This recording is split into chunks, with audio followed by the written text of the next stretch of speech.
Hey folks, welcome back to HeartGold vs. Crystal. We are here at the fourth and final member of the Elite Four.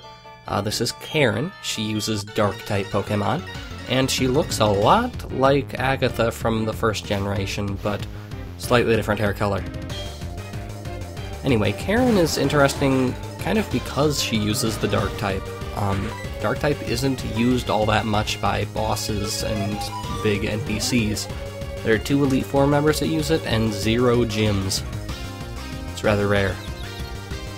Anyway, she is kind of annoying to take down, honestly. Especially because she leads with an Umbreon. And God knows, if you don't know by this point how hard Umbreon are to take down, well, I don't know what to tell you. And even better, of course, this one has Double Team, which will make the whittling process even slower because I will often miss.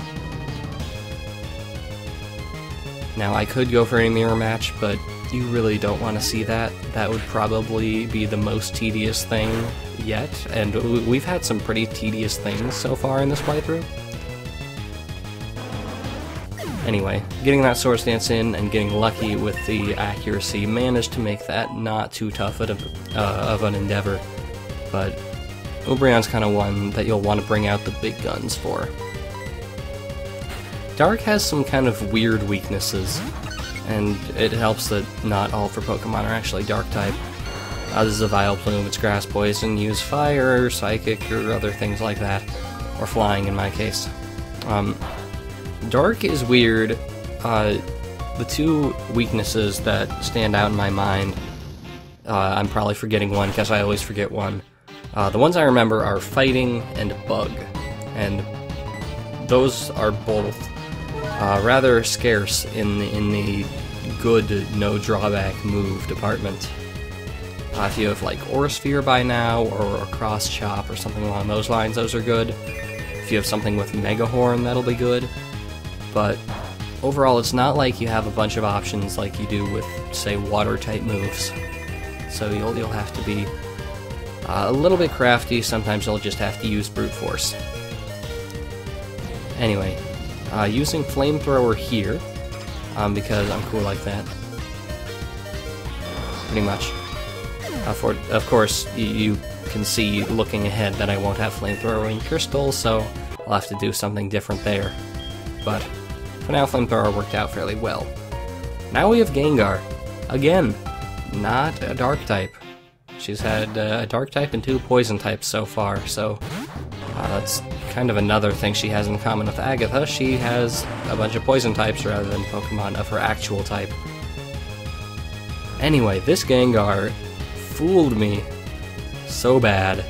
He used Sucker Punch on it, but he used Spite, which reduced all of my Sucker Punch PP all the way down to 0 after all the uses that I had given it so far. So now I'm stuck using Shadow Sneak as my good way of damaging it, which is unfortunate because Shadow Sneak's not nearly as good as Sucker Punch on this guy. And there's something that will throw you for a loop there, Focus Blast. If you're trying to use a Dark-type to prey on his Ghost-type status, or type rather, Focus Blast will be very rude, because that's one of those high base power special fighting moves that hits way too often. And then it also has this move, Destiny Bond, and for the life of me, I still don't really understand exactly how it works. Someone's going to explain it in the comments by copy and pasting from Bulbapedia. But basically, if you kill it, it will bring the opponent down with it. I forget the specific rules, but we can deal with that later because we have Houndoom. Houndoom is the killer of Karen's team. It is so dangerous. Basically, I mean, you remember I was complaining about the Houndoom from the Rocket executives, and like, oh, it's not very challenging. This one's challenging. Because it is a relatively high level, and I believe, if I'm not mistaken, it has the move Nasty Plot, which allows it, it's essentially a special type Swords Dance, so it will do hella more damage with all of its special type moves, and it's already something of a force to be reckoned with. kind of amazed that Sandra managed to live that Dark Pulse. Luckily, however, it is part Fire type, which will allow you to prey on the Fire type thing, and you just got the Earthquake TM. You must have Surf on your team somewhere. You should have something to prey on the Fire type. Anyway, back to Gengar. And back to Bree. Hello, Bree. What are you gonna do? Bree should be a pretty good option against Gengar, since Bree is immune to its Ghost-type moves and resists... Actually, no, it doesn't resist Focus Blast. Normal and Flying cancel each other out. But it has Shadow Ball. Should work out. Right, and there's Destiny Bond. So I don't know if Destiny Bond only applies if you take it out the same turn that it uses Destiny Bond, or if it lingers for a few turns, but however it works, it happened here. So, Bree goes down, and of course the most frustrating part is that nobody gets any experience from that. Truly, truly a shame. And then Karen's last Pokemon is Murkrow. I've seen these guys before. Part Flying type, and again, that's probably your best option for taking care of it, because if I'm not mistaken, Flying type resists both the Fighting and Bug options that I mentioned before. So I'm trying out Rock Tomb. Electricity, of course, would be optimal, but Rock Tomb, not too bad, as you can see. Now, Murkrow did get an evolution in this generation, I think I mentioned it. She does not have it now, because it's not part of the Johto Dex, unfortunately. And curse Rock Tomb's accuracy, just FYI, curse it all to hell. But luckily the RNG was on my side, managed to make it a 2 KO, and Karen goes down with a decent fight, but not too troubling. And check out the Crystal version after this commercial break. Alrighty, Crystal version. The resemblance to Agatha is even more apparent in this version, thanks to the limited palette, but that's just me being a conspiracy theorist. Anyway, as before, she leads with Umbreon, but this time I'm leading with Everett rather than Sandra, because I can't set up a Swords Dance. I don't have Swords Dance on Sandra, so instead I'm going for my wonderful Whittling method. I could, if I wanted to, also set up the patented Frida Whittling method if I so desired, but I had the opportunity for a mirror match, I went for it. Anyway, tried to set up the confusion early on, just because I like having confusion on my side, lets me possibly do more damage to them, and them less damage to me, but luck is never on my side, so, like, whatever, man. And my, as you can see, based on the amount of damage I did with that Iron Tail, this is going to be something of a whittling battle.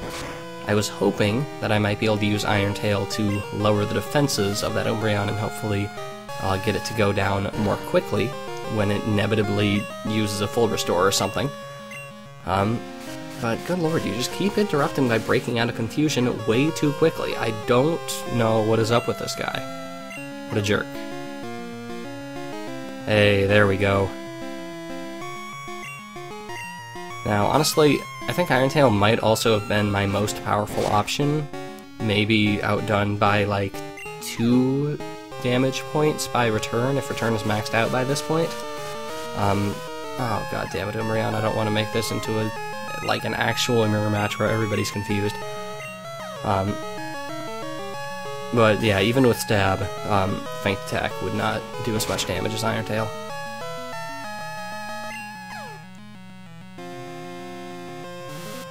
Speaking of Feint Attack, if you intended to use evasion or accuracy lowering moves for this fight, don't know what you're up to, but okay.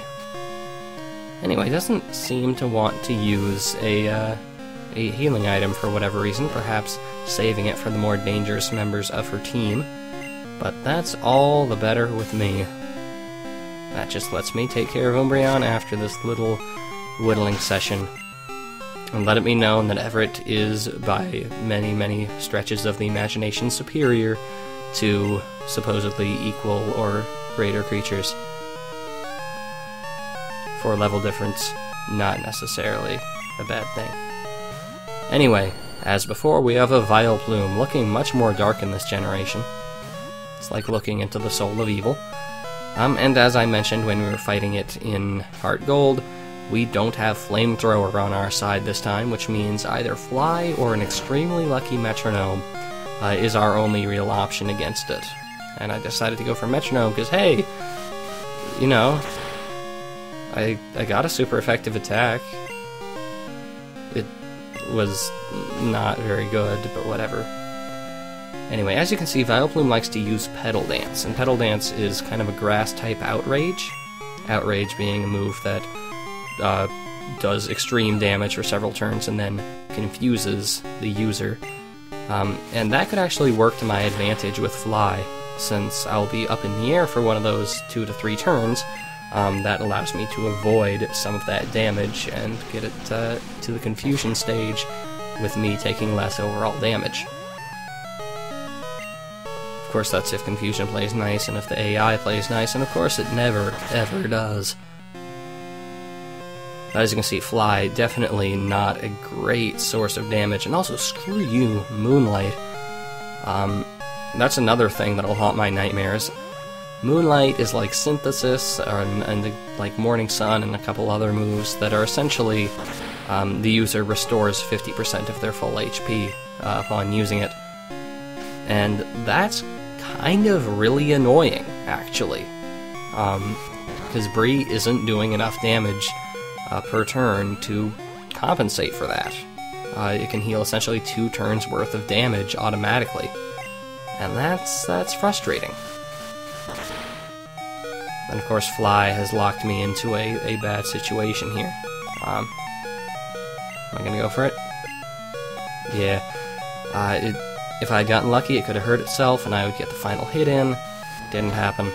Because confusion never works to the player's advantage. Just keep that in mind. That is the simple fact of life. Anyway, after all that, just bring in Webster with Nightshade. As much as I would have loved to use Sludge Bomb, it wouldn't have been the best option. Anyway, Houndoom here in Crystal. Overall, I was just not as prepared for this thing, and I think it really was straight up the level difference. Because before I was able to take it out with a well-placed Earthquake, and that was basically only possible because Sandra was able to live Houndoom's Flamethrower. Here, because of the 12 level difference, Sandra was not able to do such a thing. And that's essentially my easy kill nullified. The only other way I could make it happen is, I guess, some sort of convoluted strategy in which I confuse Houndoom, then switch to Webster, getting a Scary Face to slow it down, and then switch into a revived Sandra to get an Earthquake in, and hopefully that would be a one-shot. Alternatively, I can stall with Everett for, like, 50 million turns, which is what I did.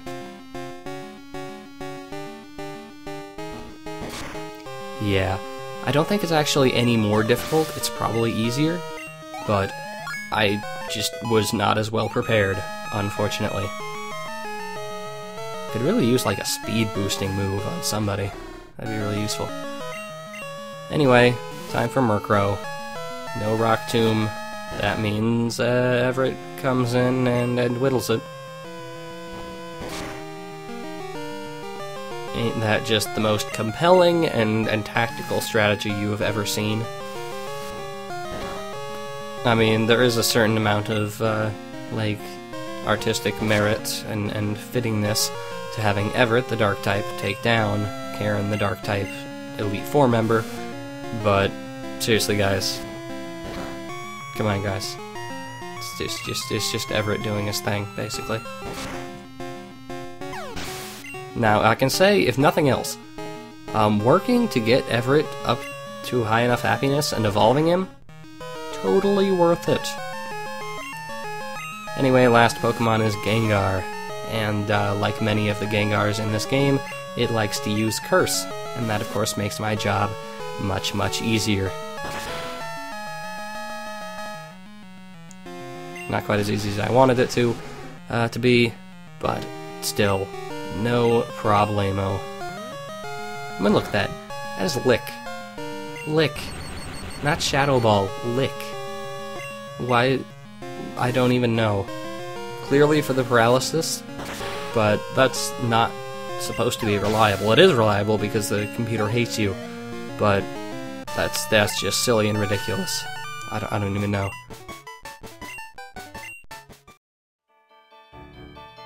Anyway, that's the fourth and final member of the Elite Four taken down, and next time, we'll take on the champion.